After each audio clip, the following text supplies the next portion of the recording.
कल रात राजस्थान के खाटू श्याम मंदिर में एक दिहाड़ी मजदूर के साथ हुआ बहुत बड़ा चमत्कार। तो चलो आज इस वीडियो में यही जानते हैं कि वो कौन सा चमत्कार था। पहले तो सभी श्याम भक्तों को खाटू नरेश बाबा की जय हो। मैं चाहती हूँ कि जो भी इस वीडियो को देख रहा है, जिसके पास भी ये वीडियो पहुँचा है, तो बहुत अच्छा होगा उसके साथ। तो सभी कमेंट में लिखेंगे जय श्याम बाबा, जय खाटू नरेश की। तो वीडियो स्टार्ट करते हैं कि ऐसा क्या हुआ एक दिहाड़ी करने वाले इंसान के साथ कि वो इसकी एकदम ज़िंदगी बदल गई, या फिर उसका जो कहते हैं ना दुनिया ही बदल गई। ऐसा क्या हुआ उसके साथ, तो चलो शुरू करते हैं। एमपी में रतन लाल नाम का एक आदमी रहता था जो कि गरीब परिवार ही था। उसकी वाइफ थी, यानी उसकी एक पत्नी थी, और उसकी 2 बेटियां थीं। माँ बाप उसके ख़त्म हो चुके थे। उसके भाई थे जो कि उससे ज़्यादा मेल मिलाप नहीं रखते थे। तो वो गरीब थे, थोड़ी सी ज़मीन थी, उसी पे खेती करके वो अपना गुजारा करते थे, जिससे कि उनका घर चलता था, लेकिन ना के बराबर इतना नहीं चलता था। जो उनकी 2 बेटियां थीं, उनकी बेटियां पास ही के गांव के एक सरकारी स्कूल में पढ़ती थी। अब जो कि रतन लाल बहुत मेहनत करते थे, फिर भी उनका गुजारा नहीं हो पा रहा था, और माँ बाप भी बहुत पहले ही चले गए थे छोड़ के। 2 भाई मतलब नहीं रखते थे, तो उनके पास क्या विकल्प था। तो उनकी पत्नी ने एक दिन बोला कि सभी लोग गांव से शहर जाके कमाते हैं, क्यों ना आप भी जाएं। तो उनके रतन लाल ने बोला, मैं कभी गांव से शहर नहीं गया हूँ, मैं क्या करूँगा, मुझे तो कुछ आता नहीं, दिहाड़ी के अलावा मैं कुछ कर नहीं पाऊँगा। कहते हैं सभी लोग जाते हैं, सब वहाँ से जाके पैसा भेजते हैं, तुम्हारे लिए भी कोई ना कोई तो काम बना होगा, एक बार जाके देखो। तो इन्हीं के गाँव के पास के जहाँ ये रहते थे, वहीं के घर में एक वहाँ का लड़का मुंबई में गया हुआ था, यानी बम्बई गया हुआ था। वो वहाँ क्या करता था इन्हें नहीं पता, लेकिन वो वहाँ से पैसा भेजता था।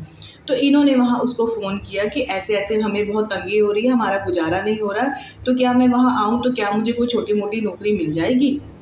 तो उन्होंने कहा ठीक है, आप आओ, फिर बैठ के बात करते हैं यहाँ पे। तो ये अपनी बीवी को मिलके, बच्चों से मिलके, जो इनके पास थोड़ा बहुत पैसा था लेके चल दिए। अब वहाँ पे एक ग्रामीण स्टेशन था मुंबई में, वहाँ ये उतरे। वहाँ इन्होंने अपने दोस्त को किसी भी तरीके से कांटेक्ट किया, या उनसे किसी तरीके से बात की कि मैं ऐसी ऐसी जगह पे आ गया हूँ, अब तुम बताओ मैं कहाँ हूँ। तो उन्होंने वो एड्रेस दे दिया अपना इनको, और ये वहाँ पहुँच गए। अब ये वहाँ जाके बहुत चिंतित थे कि मैं आ तो गया हूँ, और बीवी और बच्चों की याद आ रही थी कि मैं यहाँ करूँगा क्या, मुझे तो कोई काम आता नहीं है। तो उनके दोस्त ने बोला कोई बात नहीं, आप परेशान ना हो, नहाओ धो, खाना खाओ, आराम करो, सफ़र करके आए हो। तब भी उनका मन बेचैन था। फिर उन्होंने अपने दोस्त से बोला कि कोई काम मिलेगा। कह रहा ठीक है, मैं कल जाऊँगा, मैं ढूंढता हूँ, तुम्हारे लिए कोई काम होगा तो देखते हैं। तो ऐसे निराश हो गए, एक दिन वो घर के बाहर बैठे होंगे, तो किसी ने बताया कि तुम यहाँ नए लग रहे हो, देखा नहीं है। तो कह रहे हाँ, मैं नया आया हूँ काम के सिलसिले में, पर मुझे कुछ खास काम आता नहीं है।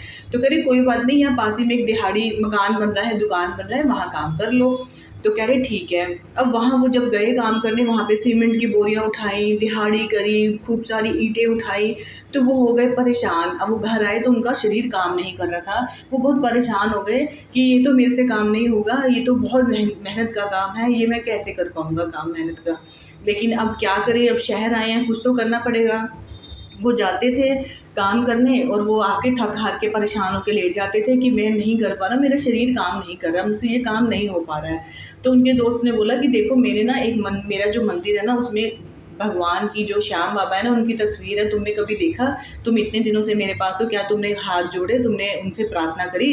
कह रहे नहीं, मैंने तो कभी नहीं करी, और मैं जानता भी नहीं ये कौन से भगवान है। तो कह रहे कोई बात नहीं, तुम इनके आगे हाथ जोड़ो, इनसे प्रार्थना करो, जो तुम्हारे प्रॉब्लम है उनको बताओ, वो दिक्कत दूर करेंगे। तो उसने बोला ठीक है। तो इनको ना उसी रात एक सपना आया कि इनकी बेटी इनके ना सपने में ना प्लेट लेके खड़ी है, थाली लेके, कि पापा मुझे भूख लग रही है, मुझे खाना चाहिए। तो ये एकदम भड़बड़ा के उठे। तो इन्होंने कहा कि पता नहीं मुझे ऐसी सपना आया, ऐसा क्यों सपना आया, मैं समझ नहीं पा रहा। फिर इन्होंने श्याम बाबा के आगे खूब रोए कि बाबा आप मुझे सहारा बताएं, मैं क्या करूं, मुझे कुछ समझ में नहीं आ रहा। अब फिर अपने दोस्त से पूछा कि इनका मंदिर कहाँ है। तो उन्होंने बताया राजस्थान के सीकर ज़िले में इनका बहुत बड़ा मंदिर है। तो कह रहे मैं वहाँ जाना चाहता हूँ। अब अपने दोस्त से पैसा नहीं ले सकते थे, उनको ये लगा कि अगर मैं इससे पैसा ले लूँगा तो ये गाँव में सबको बता देगा, तो वहाँ मेरी बीवी और बच्चे को ताना मिलेगा। तो इन्होंने पैसा नहीं लिया। इनके पास जो बचा कुचा पैसा था ये लेके चल दिए, बस में चल दिए, वहाँ पहुँचे। अब इन्हें तो ये तो अनजान थे, इन्हें कुछ पता नहीं था कि मैं पहुँचे क्या करूँगा वहाँ पे पहुँच के, कैसा मंदिर, मुझे कुछ नहीं पता इन भगवान के बारे में। अब ये पहुँचते के वहाँ ये पहुँच गए। तो इन जैसे ही वहाँ राजस्थान में ये सीकर ज़िले में पहुँचे तो वहाँ इन्हें काफ़ी लोग दिखे, जैसे झुंड जाता है झंडा लेके, उनका चिन्ह लेके, अब उन्हें दिखे तो ये उनके पीछे पीछे चल दिए।